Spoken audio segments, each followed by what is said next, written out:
Welcome everybody for another webinar from the Energy Delta Institute. My name is Leon Stille, I'm the General Manager of EDI, and today also again your moderator. I'm quite excited about today. We have probably going to have a very nice discussion and insightful information in leadership in the energy sector in disruptive times. I think it's a very relevant topic. If I speak for myself, that 9 months ago, I would not think that we would still be in this type of situation, but we still are. So it's good to have some tips from a professional on how to deal with this this kind of disruptive change almost, and how to be a good leader in that sense. I'm joined today with Janos Michopoulos, if I pronounce it correctly. He will probably tell me differently if it's not the case. He's a 30 years experience in the oil and gas sector, currently at the board of DESFA, that's a Greek TSO, and he's a guest lecturer for a lot of programs and MBAs and things like that. So I think he can really help us to understand a little bit on how to deal with this disruptive times. Before I ask Janos to join me, as with the same with all the other webinars, you can always ask questions in between. I would like to invite you to ask questions in between. I will see them here on the screen, and I will try to ask them to Janos and answer them as much as possible. You can use the chat box and the question box for that. So without further ado, Janos, can you join us for this this webinar? I always have to click a little bit, of course. Ah, there you are. You can hear me? Yes. Hello. Yeah. Hello. Good morning. Hello. Good. Morning, morning. Yeah, thank you. Morning, thank everybody, or your audience. Thank you very much. I appreciate the invitation. Thank you for your kind words. And you raised the bar already very high, and I need to live up to this. That's how we do this, right? Yeah, excellence in leadership. To this expectation. So I think you can start with your presentation if you want to. I will ask you some questions in between, and let's have a nice conversation about what's going on in the energy world at the moment. Now, let me ask whether you can see the presentation okay? All good. Yeah, fantastic. Now, of course, thanks for the kind words. Let me go back 1 second and define what we mean disruption, just to establish a bit of terminology. And of course, disruption we all know the current disruption due to COVID, but I'm going to make 2 statements. In fact, I can summarize this webinar in 2 statements. Statement number 1, the energy sector is not, let's turn it positive. The energy sector is not a stranger to disruptions, to crises. And we had many in my 30 years, I can remember, from climate events, natural disasters, we had wars, we had safety incidents that made the headlines for the wrong reasons. Okay, now we have a different kind of disruption, different kind of crisis. We haven't seen that as such. But my first statement is the energy sector should be quite experienced to handle a crisis like this. And hopefully we can share some learnings that can be useful for other sectors too. Now, my second point, Leon, is that, okay, crisis handling, crisis management, handling disruptions is one of these key leadership characteristics that, from my experience, energy professionals have developed or should develop, but I'm talking to the younger members of the audience, in the course of their professional career. At the beginning of the careers, myself and others joined because we had good technical skills, be that finance, engineering, good education. But as we evolved, as our careers evolved, and we had to deal with sort of a number of different challenges, we started developing what I call the leadership skills, the soft skills, and crisis management is one of those. Change management is part of it, and also some more softer emotional skills that I'm going to cover in a minute. So these are my 2 sort of starting points. The energy world should be experienced in handling crisis, and crisis management, dealing with disruptions should be one of the skills, of the many skills that energy professionals should be developing particularly as they progress to higher, more senior, more regional, more global even roles. And maybe that's also, Janos, just to interrupt you, is that indeed maybe this crisis that we're all experiencing is much more global. I know that there have been global crises before, also in energy markets, but this one is really defined on all aspects of the economic chain. You're absolutely right, Leo. You're absolutely right. What characterizes this particular crisis, exactly as you said, is the key disruption is everywhere. It is, and of course, we do say that the energy sector is a global sector. What's happening in one part of the world affects the other, whether it's a war or supply shortage or price fluctuations. But of course, we have not seen such a disruption everywhere at the same time. And by the way, this, as we'll see in a minute, this has accelerated some of the changes already happening in the energy world. And I'm talking about the famous energy transition from oil, from coal to oil to gas into renewables, as we'll see a few examples. Now, with that background, here I have 10 tips for leading in a crisis, for leading in a disruption. For those, to make it easy for the audience, each one of the tips will be showing on the slide, and then we can use it as a platform to have conversations, ask questions. So here's number one, tip number one. A crisis is a good reminder that the number one business objective is to survive. I know we have many conversations. Is it customers first? Is it what's the number one priority? Make money, serve customers, staff, etc. Well, at the end of the day, it's to survive. And I put here, we were talking just before we got off, we were talking about the special forces. And here I put a couple of books from a character who is well known in that world for achieving absolutely amazing things, Bear Grylls. And he talks, it's all about survival. It's all about survival. Now, I don't want to promote the other book by Christos Tsiolkas, he's a fellow Greek, but I had the benefit of attending one of his webinars recently. And in fact, he even goes one step further.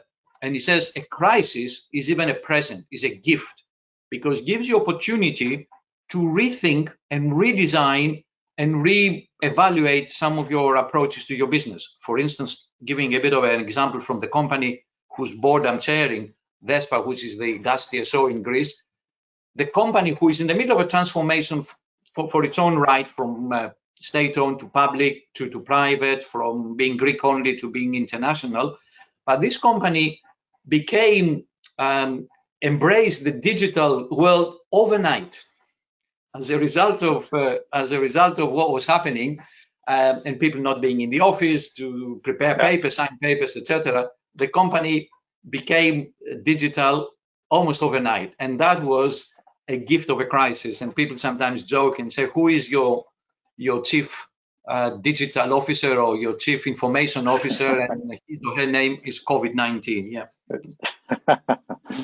But yeah, just this one point. So indeed, survival is important. Maybe the most important. But I assume that you can also survive with one person. Also, that's fine. That's probably not the idea. The idea is to survive in good shape, almost, as a business. Of course. Yeah. But it's a mindset, Leo. My point is, it is a mindset. And the mindset is sometimes, and particularly our generation, because we have not seen world wars like sort of our fathers and grandfathers have seen. We tend to take things for granted, that there's always be tomorrow, there's always be business as usual. And here is a little bit of a shake-up that, well, this is not, the business world is not business as usual, because you have other disruptions which pre-COVID-19, like the digital revolution.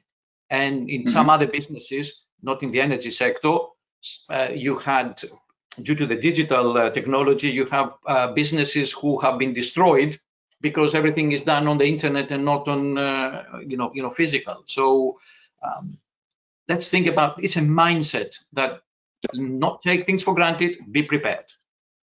I go to number two. Now, again, the buzzword here is the resilience. What does resilience mean? If you come up with a crisis, like here is the little tree under there with some weather conditions, of course you will bend, of course you will suffer. The question, exactly as you said a minute ago, is would you break or would you pick up yourself again and potentially be even stronger afterwards? So events like this train you to be more resilient.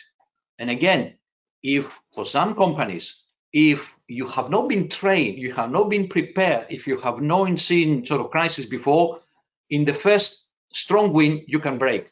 And I give an example here. I used to work for Vestas, the wind energy company.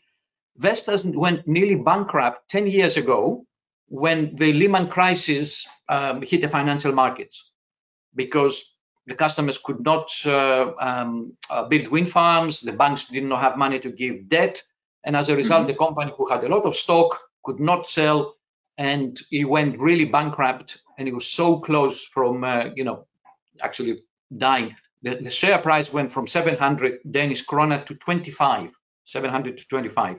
Now it's back up again to 1,000. And so doing this exercise, and by the way, what saved the company is, and again, I don't want to speak for myself, it was a lot of people who came from the oil and gas sector in senior positions, because in the oil and gas sector, we have seen up and downs. We have seen oil prices at 200, we have seen oil prices at below 10, and we had to adjust accordingly, upstream business, downstream business, etc. So by injecting some experience and some gray hair into a young company such as Vestas, they managed to turn it around. So a little crisis is a good exercise in resilience. Number 3, the crisis is an exercise in communication. And here I put in bold, communicate, communicate, and communicate again. There is no end to communication, and it needs to be internal as well as external. It needs to be across the company and beyond the company. It needs to be honest. And I give you, in the next slide, I give you a little tip what do I mean, particularly now that we are all working from home or virtual and remotely, and we don't know what's happening, and we make up stories, we think stories. A leadership characteristic is how well you communicate. And I make one suggestion: you need to make it regular, frank, and honest. Yeah. Why is that? Why is that? That is important. Here is a slide. Sorry, Janus, there was one question about this from the audience as well. Is indeed it's always important, but how do you motivate your staff from a distance? That is, maybe you have a tip for that as well. Yes, I do. Bear with me. This is it's tip number 5. Oh, okay, sorry. Yeah, bear with me is tip number 5. I will say upfront the answer to the question: with difficulty. This is the answer to the question. But bear me 2 minutes. Here is a slide which is a little, it's not mine, it's from a well-known expert in managing change, and particularly understanding the emotional impact of change. And this famous curve shows that when something like this happens in a crisis, emotions will go high, the energy, if we use the term, will go high, negative or positive. And remember the first lockdown, people were having fun, they were doing parties, they were doing all sorts of things. This time around, I think we are a little bit in the depression phase. It's been on for a while. It's been on for, 6-9 months now. We don't know what's the end of it. So we are at the bottom of this curve, and we need to get out of, we need to climb out. And a lot of people need emotional support. That's the leaders themselves, but also a lot of the teams. And here is a couple of tips to remember. This I'm going a bit on the side. 3 things to remember and to clarify. First of all, communication is not what you say as a leader, is what your teams will hear. So you need to speak their language. You need to speak to their emotions. For instance, as we all know, both of the the top, in fact, all of the top oil companies, Shell, BP, etc., announced job cuts. And the leaders explain why we need to do this, and we're going to go on the transition. So the leaders say, we need to reduce the workforce by 10%, and everybody else is hearing, will it be me? Will it be my colleague, etc.? What does it mean for me? And the second thing I clarify here is what the leaders should do is the mentoring and coaching. And I clarify here by saying mentoring is old experts providing support to youngsters, whereas coaching is a two-way dialogue and helping the person to find their own solutions. So these mentoring and coaching skills that leaders should develop is particularly applicable in a crisis situation, and it goes back into my two inverted diagrams. This is something that all leaders should be developing as they have teams and teams of teams. And in fact, you know the many leadership cliches. A good leader is the one who is empowering and motivating and coaching the team to achieve superior performance. Is not the one who is sitting at the biggest office in the top of the pyramid. Here comes the answer. Here comes the answer to the question before. Managing remote teams. I said with difficulty because I do mean is a completely different set of skills to manage a team where you can see everybody, you can collect everybody in the cafeteria or in a town hall meeting, compared to having a team dispersed in many different locations, many different time zones, and many different cultures. Of course, technology helps, ability to have webinars like this, and it can be broadcasted to many people around the world, different time zones, and you picked a good time zone.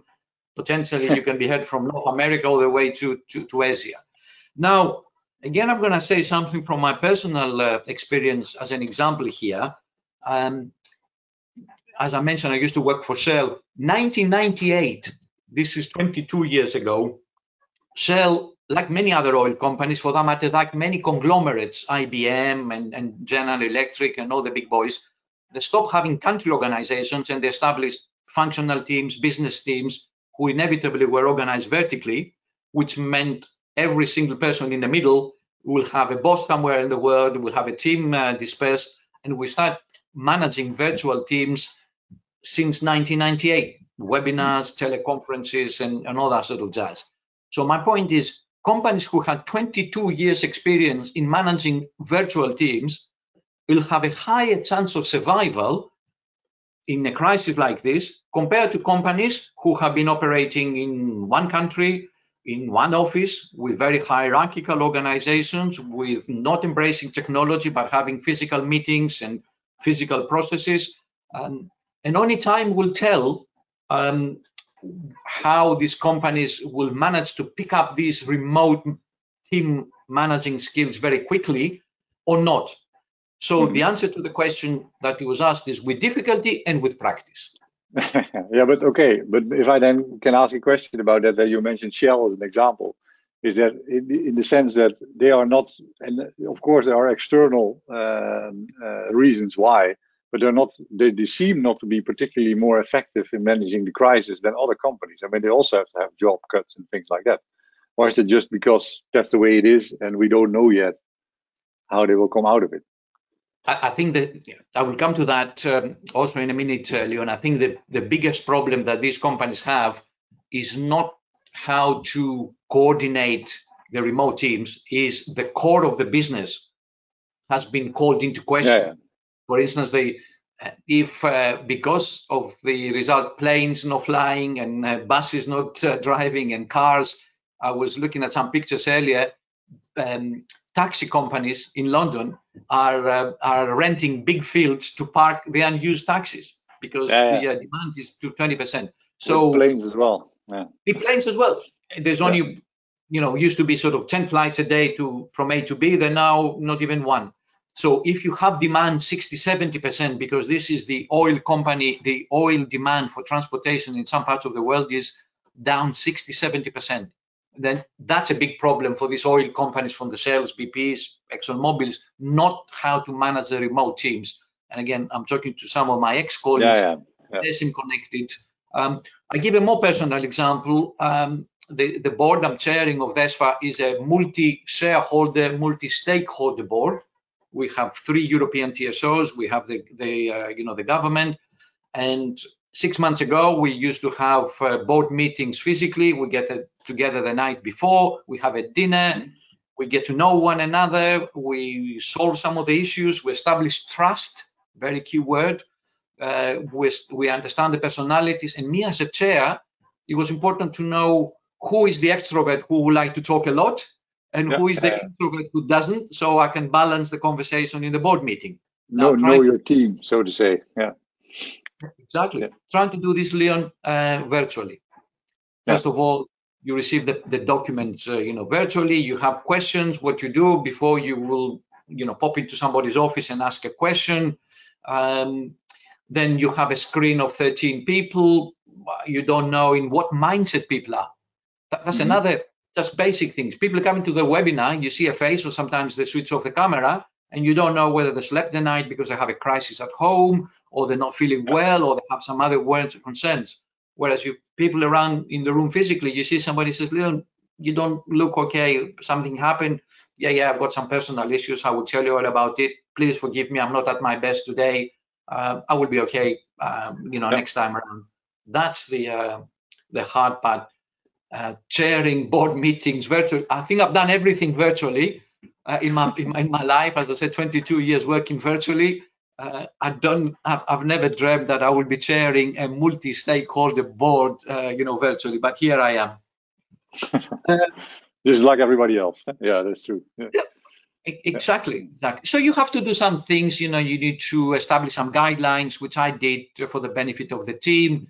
And again, I'm talking to some fellow non-executive directors. They say, actually, we found it easier, or some bits are easier. The bit is easier?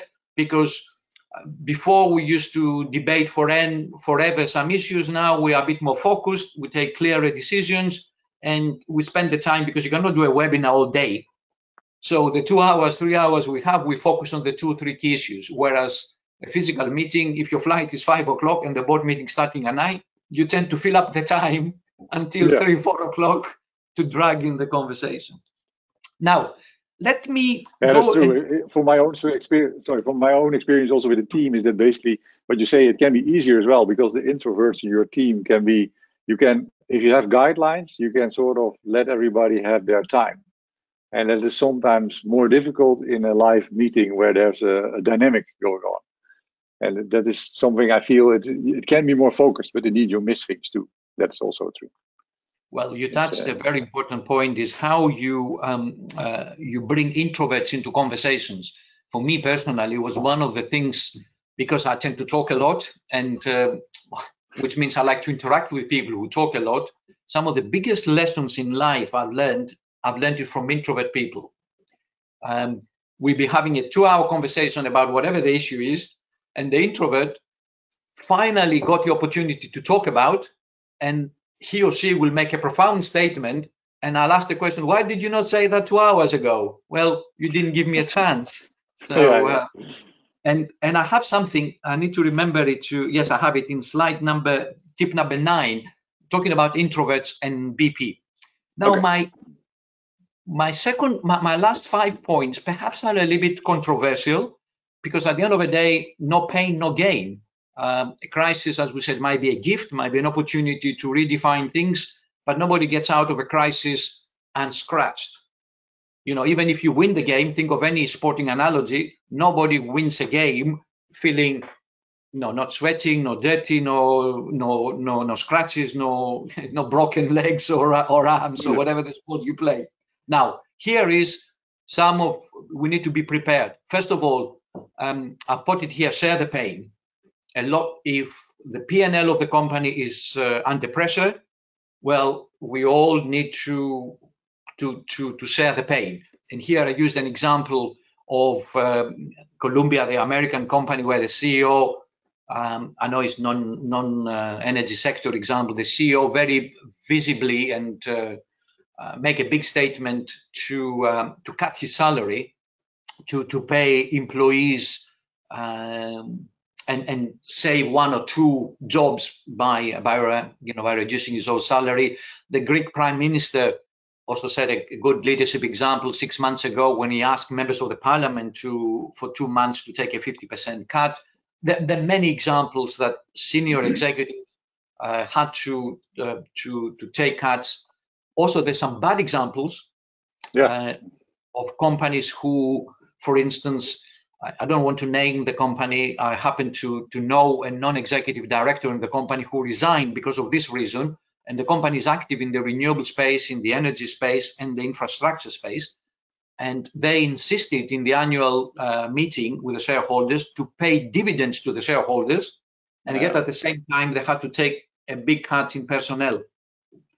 And my friend, the non-executive director, thought this was not ethical. So at the end of the day, he had to resign from his board position because the shareholders should also share the pain and not, what's good for me is good for me. And the rest of you guys, I don't know. I need to think about it. So tough decision about financials. Janos, maybe also it can even damage your company or your chances of survival. If you look at KLM Air France, for example, not an energy company as such, but there was a big controversy about Ben Smith taking his bonus still. So he still had a bonus apparently and the bonus was tied to how many euros he got from the government.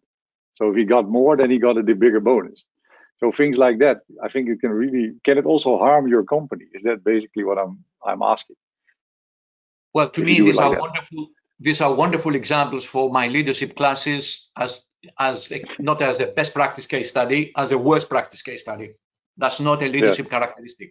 In fact, some of the more famous leaders than me, Simon Sinek, I think, wrote this book who said, "Why leaders eat last."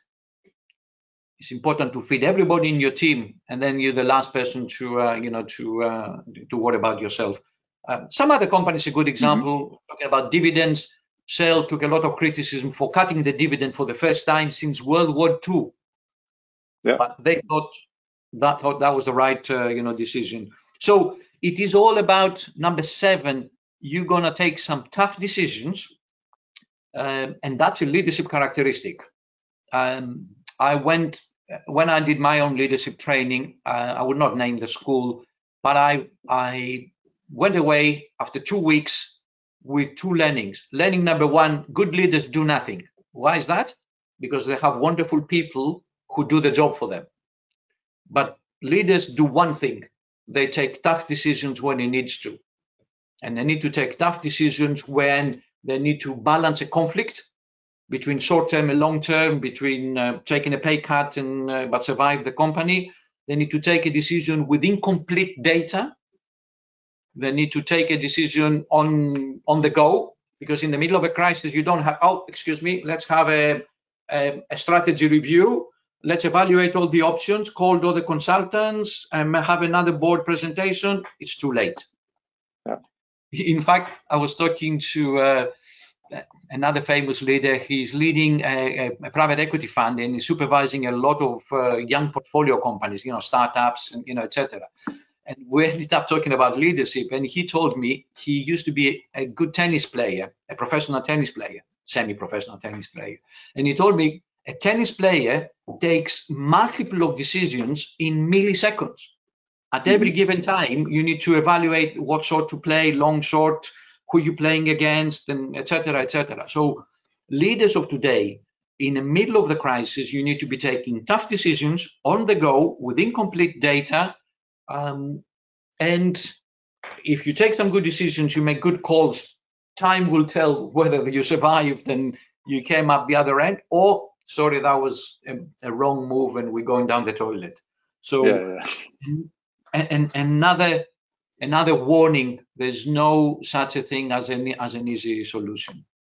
Number 8, I'll give you a bit of a hope here, is that, okay, as a good leader, you're not expected to have all the answers.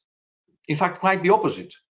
Reach out, and particularly those who lead in big teams, you have an advantage. You have many people in your team to ask for ideas, no matter where they are. And even in the virtual world, it's perhaps easier. than in a physical world somebody to put up the hand and say, I have an idea. Well, actually, this is not a good idea. But now a lot of companies have mechanisms and facilities to crowdsource, to use the term, ideas from every corner of the organization. I will even like to suggest that you reach out, because again, some other sectors, some other companies, some other colleagues of yours, because we're all in the same boat, as you mentioned, Leon, you might have survival tips from others. What is quite trendy at the moment is the so-called peer boards, peer-to-peer boards. A number of executives getting together, not in a formal board, but in an informal support board, and the government, some governments organize that, sometimes it's private, and you sharing and you changing ideas with your peers, how they're handling the situation, and you say, that's fantastic, I may try that myself, because you're not paid to have all the answers. You're paid to reach out and crowdsource ideas, fit, and even the less conventional ones actually might be the ones who have the higher chances of success. But can you ask me? Can I ask you something, Janos? Is that sure? Like how is it possible, basically? Because still a lot of companies, at least in my feeling, they are quite top-down organized. They are very hierarchical, and you basically say, okay, the less you are, the more flexible you are, the more agile you are, and the more open you are for new ideas, then you are more successful. But why is it that there's still only, it seems at least to me, that there's a very limited amount of companies do that? Is it against nature or something, or? Well, why people do that? The hierarchical model is something that we all, is perhaps as humans, we have been used to, and particularly, as I said, our generation. The younger generation, they have less of that. In fact, some of the most successful companies in the technology sector, and here I'm talking the Googles of this world and the Amazons, etc., they have completely different cultures. By definition, the culture there is sharing, challenging, working across teams, and that's why these companies go from strength to strength, whereas some of the more traditional companies, and here we're talking about the oil and gas companies, who have been operating with modes in particular countries, dealing with with governments, dealing with big money. Yeah, certain cultures, maybe. Top-down organized cultures. Yeah, it is the culture. It is the culture of the organization. And again, Leon, it's all about. But sometimes that works.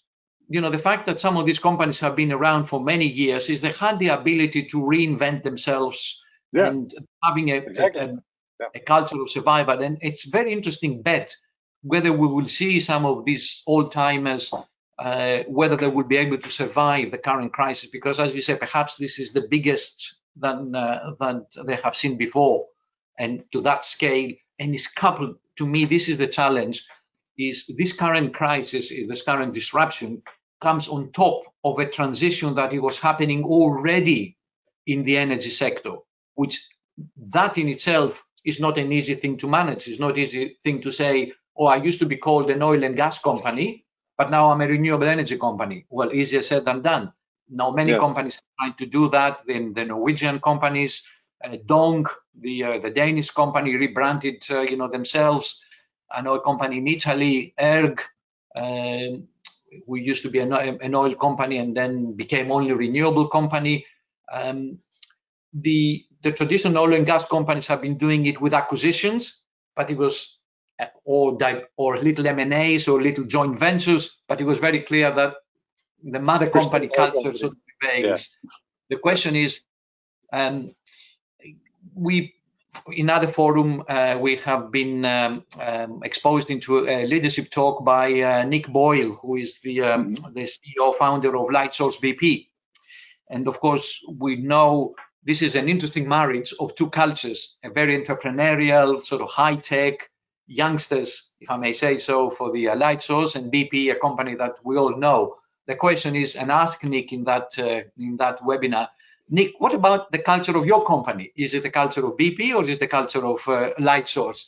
And his answer was, time will tell. Time will tell. At the moment, it's like these marriages where you don't know of between sort of people with different backgrounds, etc. Time will tell, because sometimes marrying the black and white, if I may say so, speaking a little bit from my own family, managing the extrovert with the introvert, managing the entrepreneurs with a bit more risk averse, that can add strength. That can add strength, because you have your cake and eat it. Or sometimes, and by the way, as we know, 80% of the mergers and acquisitions fail because the cultures of the two companies did not fit. The business case made very good sense on in a business plan.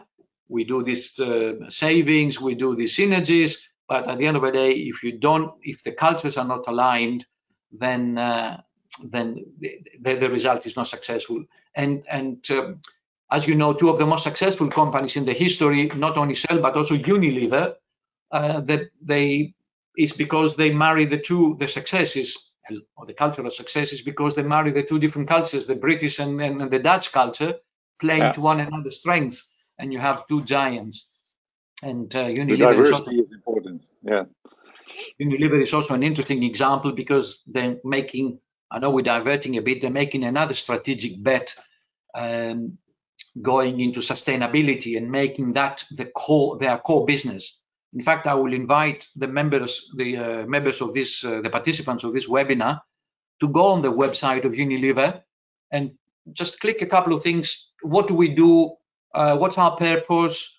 And you think you go into a branded company, marketing company, and you think, well, actually, I landed by mistake in an NGO, because their purpose is all about saving the planet and keeping jobs and reducing water consumption in India and all these sexy things. Now, two more tips, Leon, and then we can have a question. Number one is, these crises, again, give opportunities to, again, we talked about the introverts, we're talking about deep down the organization. Might be some people who actually have the answers. Actually, this could be emerging leaders who they don't wait for the opportunity to be invited, but they take responsibility for their own teams, for their own business unit, for their own function, and they come up with initiatives, the extra mile, as we call it here. And the example I wanted to mention here is, we all know the famous infamous BP incident in the Gulf of Mexico a few years ago, in the deep water drilling, which nearly bankrupted the company. Again, it was another worst case leadership. It was Tony Hayward and the team did not handle that particular crisis well. The bill was $40–50 billion, and nearly the company went bankrupt. I had the benefit of talking to, a couple of years ago, talking to the VP HR of BP, and he told us the following. He said, well, of course, there were some people hidden down the organization who had expressed some concerns about the safety management of the company, managing contractors, etc. But we did not pay attention to them, because it was not sexy in the board meeting, in a leadership team meeting, to talk about little concerns. It was more exciting to talk about partnerships, acquisitions, new markets, new business, etc. And he told me, Janos, now we have a new leadership initiative within the company, and it's called Listen to the Quiet Guy. And again, talking about the introverts, talking about the younger members of the team who have wonderful ideas, but if you're sitting in a tall building in the top floor and never go down, never walk the talk, you never have an opportunity, you never give these people an opportunity. And now, not only in a crisis, you should do that, but also you should recognize those. And of course, we know a lot of people in situations like this, in the health service, the frontline workers, they're going the extra mile, and in a lot of countries, we recognize that. Companies give donations to to hospitals, etc. But recognizing these little successes motivates the rest of the organization, inspires, dare I say, for others to come forward and going the extra mile, because survival for these organizations is a collective effort, as you said. No matter what, one leader cannot save the company. You need everybody to sing from the same hymn sheet and be together. Yeah. Last but not least, remember what you said. Who have thought that we will be in this 6-7 months ago? Well, let me leave you with this thought: be prepared for the next one. Whether this one will be forever, I do not know, and whether we're going to come out of that. And people say there might be some light at the end of the tunnel. But my message to the audience is, after 30 years in the energy world, is when you survived and you handle one crisis, well done. It was a good lesson, a good training. You should be better prepared for the next one who's coming. You don't know which one is going to be, because if you knew, then you can make more money by doing other things, not working in the energy sector. But you must have heard the term scenario planning. And again, some companies who have survived is because they have not predicted the future, but they have run scenarios or black swans or events, whatever, in order to be prepared and anticipate. And sometimes we read the headlines that this company, from Bearing, the bank and all these things that, companies collapsed, but we don't hear other companies who did not collapse because they were prepared and they were running these little exercises and scenarios and anticipations and safety drillings and all these boring things that they appear boring, but is the best possible chance of success. Nobody, again, using the sporting analogy, nobody becomes an Olympic champion overnight. These people train for years. They train hard. I'm talking about any sporting event. So that's my invitation to members of this audience, is to train in your leadership skills by attending seminars like this and all the rest that EDI, also the Hellenic Association of the Energy Economists put together, because they will prepare you for the next crisis. Yeah, indeed. That's it. That was my top 10. Happy to be challenged. Happy to answer any questions. Let's go into that a little bit. Expert. I'm a leadership practitioner. Maybe that's a good question to start with. Indeed, is that okay? Of course, you already gave some hints with trainings and things like that. But is it actually possible to train for this kind of thing? Or do you really need the experience? Like, do you need to go down first and then come back up? Both. The answer is both. Yeah, I thought you would say that. Yeah, you need both. I mean, you train. For instance, you might be going in a seminar on crisis management. You might be going a seminar on emotional intelligence. And then you should come back at home, practice it, put the good tips that you learned into application, see what works, and particularly in the energy companies, as people move about in different geographies, in different functions, in different parts of the business, then you face new challenges, and then you apply, you learn, and life should be a continuous learning experience. And that's what the ancient Greeks said. You keep on learning until the very last day of your life. Okay, yeah, no, of course, good one. But I think that people are really struggling with that question. Right? Everybody got sort of surprised by this crisis, obviously. But again, the same thing you said about scenarios. There were all kinds of scenarios already out there that said, well, the chances that this is going to happen, something like this, is actually pretty high. But how do you follow these scenarios? Yeah? So you talked about setting these scenarios, but I think maybe, when do you go and actually do that scenario? Like, can you determine that point when you need to go there? Well, I'm not an expert on scenario planning, but I have used scenario plannings. How do these things work? Is you have this what is called visions of the future, and let me start again. What you do is you go into a room and you have different eventualities. You put different post-its on the wall, and then you group them together in what is consistent visions of the future. Now, when the interesting thing is you're not trying to predict which one of these things will materialize, but if you start seeing things are happening in this corner of, let's put it here is in this corner of the room, then this happened, then your mind is prepared to say, I bet you this is going to happen as well. So you are in a way half a step ahead. You have anticipated, and becomes a little bit part of your DNA to say that what might happen. I give one more example. When I, again, going back when I used to work for Shell and I got my first company car. Mm-hmm.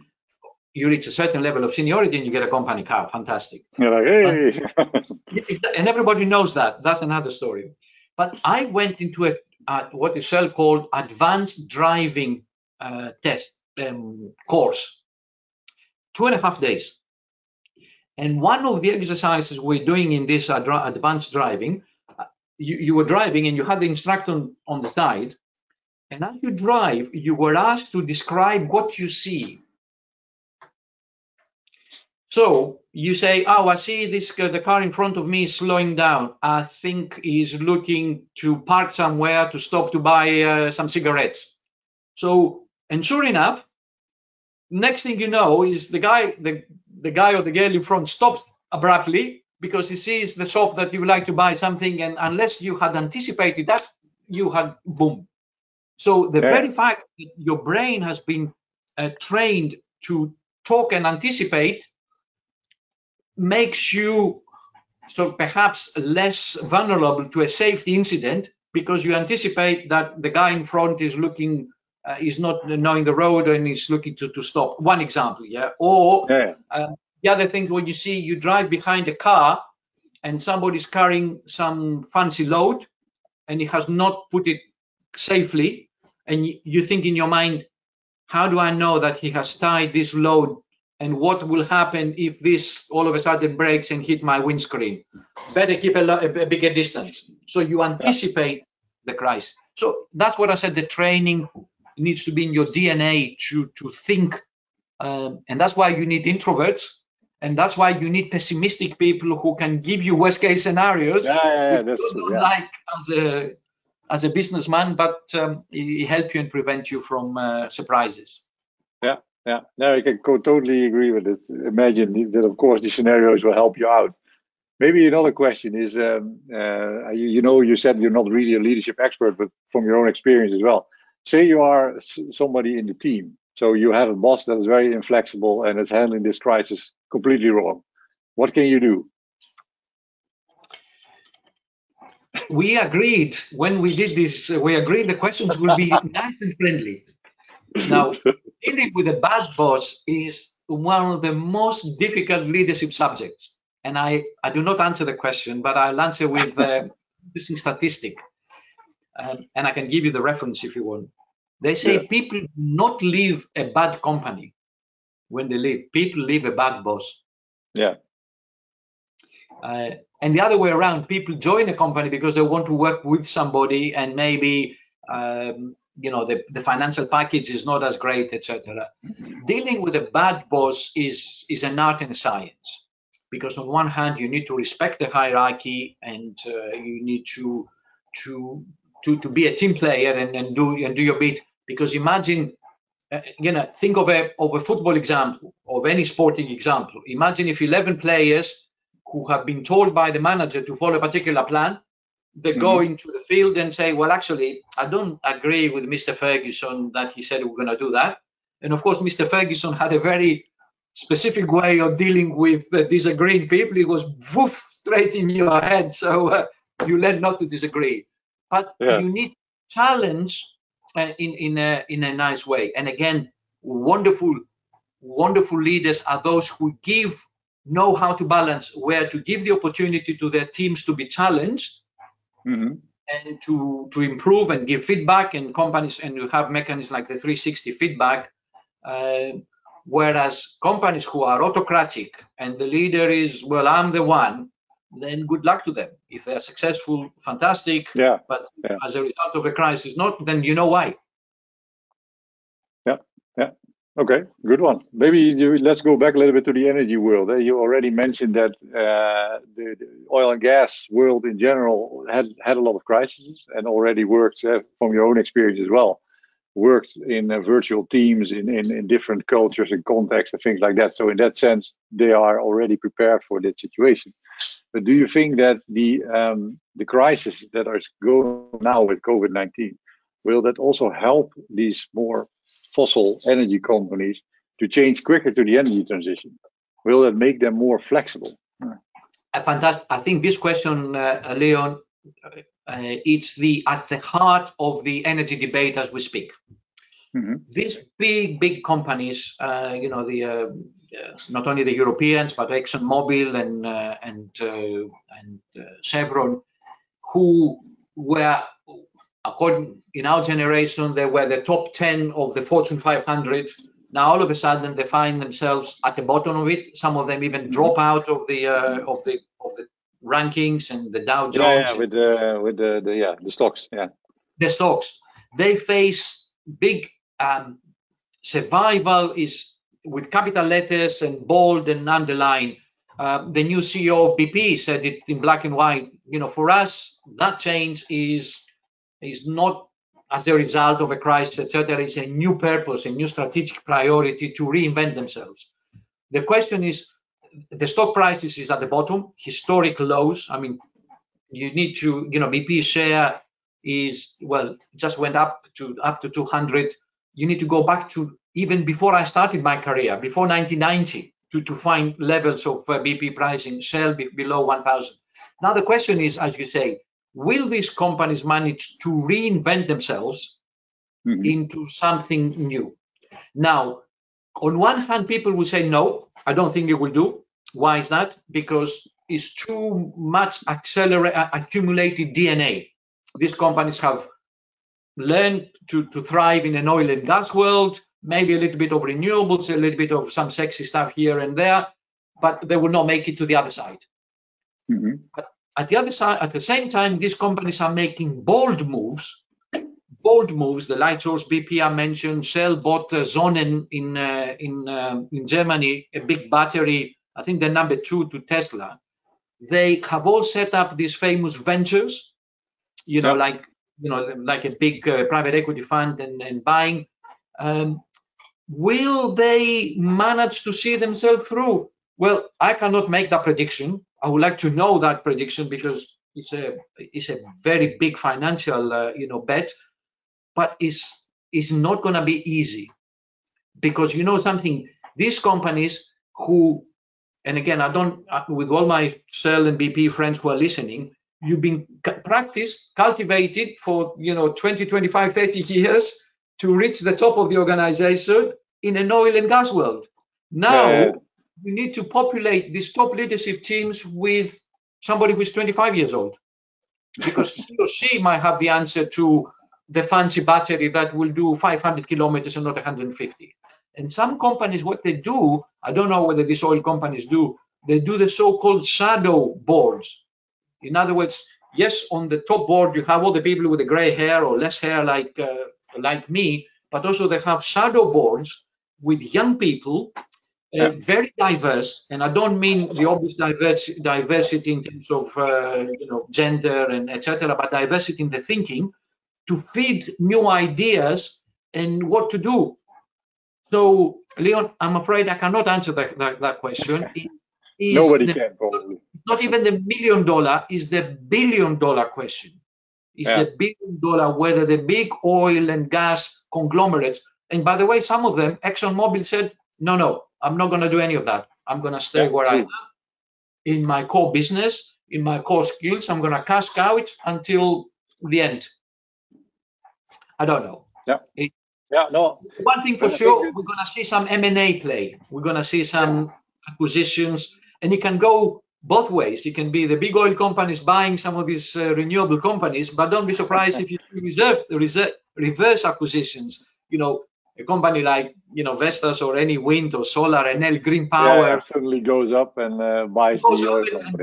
Why not? I bought a little oil company because I found it. For all time's sake, What I think, apart from the fact that you say, okay, it's the $1 billion question, so there's some financial question in that part, but it's also quite important to, I personally feel that as well, is that of course the oil and gas still dominates the energy sector. So these companies are still quite large, and we would like them, I think all of them, you have the process of creative destruction, but creative destruction means destruction. So companies may fall over, a lot of people may get fired before you sort of build it up again in the way you want it. And I think also, that is something we need not go through, preferably. No, and also to add, we have talked a lot about the international companies. Don't forget, you have this national, the NOCs, the national oil and gas companies, who are first of all huge, very strong, and they have such a national importance. I'm thinking about the Saudi Aramco, the Petrobras, NEBS, the Gazprom. The list is endless, which I don't think the local governments will let them go down the toilet. It has huge implications for the country, and in fact, quite the opposite. We know some of these companies. I happen to know a bit of Saudi Aramco because it was the news with the IPO. They have also set up ventures. They seek to diversify very actively in solar, particularly. So I don't think these guys are going to go down easily. No. And also, don't we know, even if and the next generation we see much more renewables and much more electrification and digital, oil and gas still has some way to go, and particularly the gas, the immediate fuel, particularly in the power generation sector. So that's the other thing. Change in the energy world does not happen overnight. So it's a bit of a longer process. So therefore, that gives you an advantage versus other sectors where your business can switch off overnight, like hospitality sectors and tourism. In the energy world, because of the long timelines, you should be able to adjust and go with the flow rather than disappear. Certain change. Yeah, exactly. Yeah. Okay. Well, thank you very much. I think we are almost running out of time, and we had a very nice conversation with you and a lot of nice questions too. So I'm at least looking forward to indeed to hear a little bit more about you with the leadership and how to deal with this disruptive times and crisis. My pleasure. Thank you very much for the opportunity, Leon, and to thank you also for the patience to all your audience worldwide. Yeah, exactly. Yeah. So indeed, to the audience as well, if you want to know, if you still have questions for Janos, let us know. We can pass them on, and perhaps he can answer them. Not too difficult questions, I already understand. And of course, if you want to know a little bit more about leadership, we do have a nice leadership in the world of transition course coming up as well. So please register there if you want to know about this. And Janos is in there as well, so he can give you some more information in this on this topic, this very important topic, I have to say. So again, thank you very much, and let's talk soon. And also thank you to the audience for attending this webinar. Have a good day.